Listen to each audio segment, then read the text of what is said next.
Welcome into the playoff preview show. Team number 1 out of 25, Lyons Township.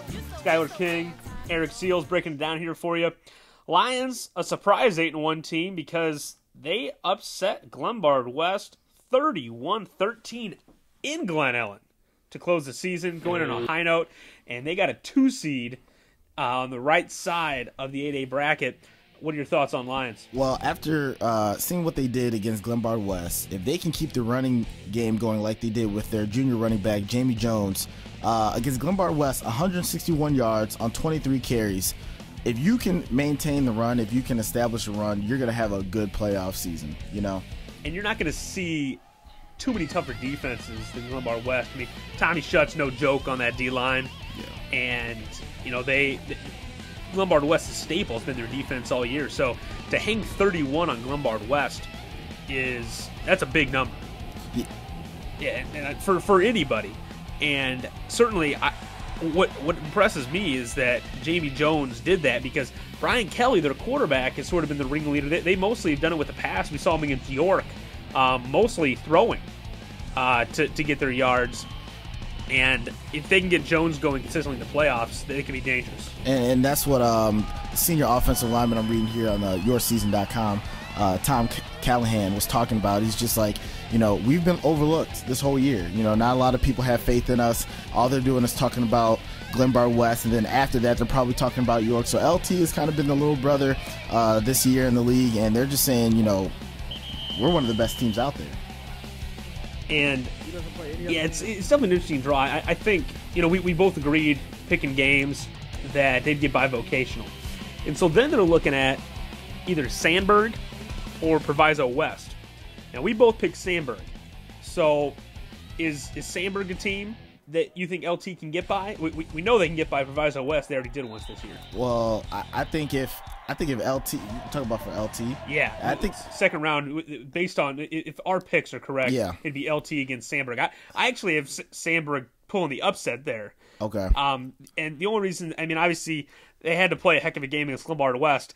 The only game we saw them, they were mistake prone against York. But that's the thing. If they clean up those mistakes, which it seemed they did, yeah, there's no way they made that many mistakes and beat Glenbard. No, West. they couldn't have. They're a whole different team. So my thing is, after what they did with Glenbard West, I think the sky's the limit for this team. You know, going into the playoffs now, whether they're as good as they played or they just really put it all out there just to get that one game, it doesn't matter anymore because the people, the guys on LT believe that they're that good now. So I really think the sky's the limit for this team. Well, yeah, certainly, you know, it's a cliche, but you hear people say hardly anyone's ever as good as their best moment, meaning Glenbard West, or as bad as their worst moment, yeah, being York.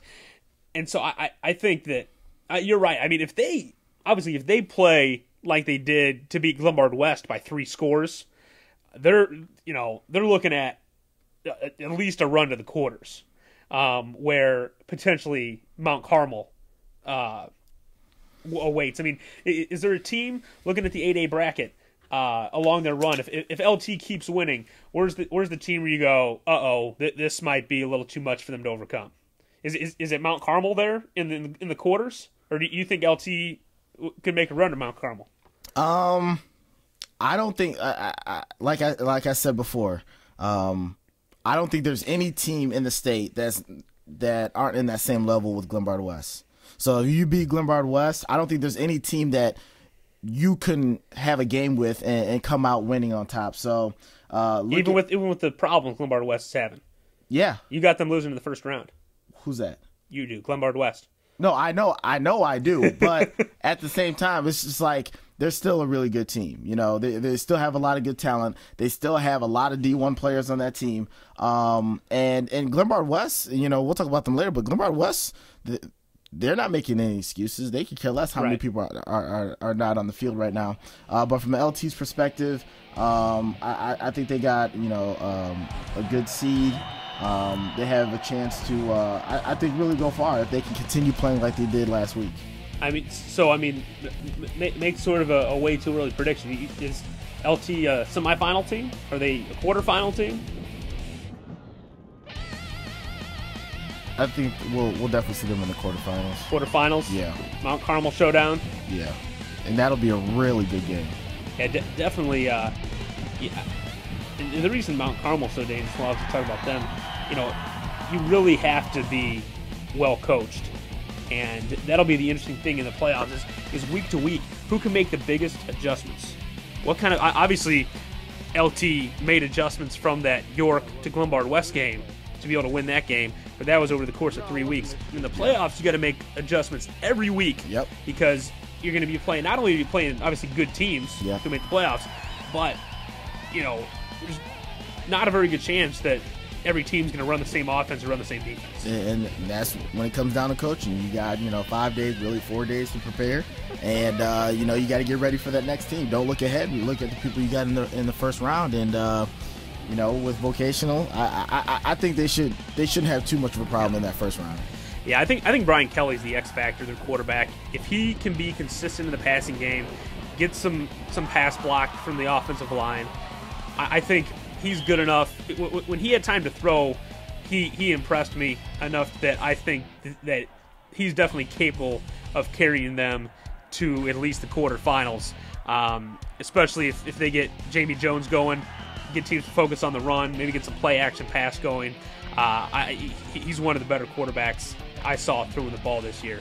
So LT, definitely a dangerous team at 8-1, but like you said, still not a team that everyone's talking about. No, but like the head coach Kurt Weinberg said, he said we haven't had a lot of respect, but hopefully we get some now. And when you start making the playoffs on the regular, and you start going deeper in the playoffs, that starts changing the West Suburban into that DVC. And I say that because a lot of people in West Suburban, they look at the DVCs like, oh, we're just as good as them. This is the way to prove it. Yeah, I mean, the biggest difference is there seems to, in most years, the West Suburban only seems to be one team. For the last few years, it's always been Hinsdale Central making a run. And then last year and this year, obviously, Glenbard West has emerged. So it's really a matter of getting more years like this where you get an 8-1 York, an 8-1 Lyons, and an 8-1 Glenbard West to maintain that respect. And if they are, then you can expect to see Lyons getting more 2, 3, maybe even 1 seeds in the future. So definitely high ceiling for Lyons Township. This is our first playoff preview. The next one, Joliet Catholic, the drive for number 14, on our next playoff preview at IllinoisPrep.com.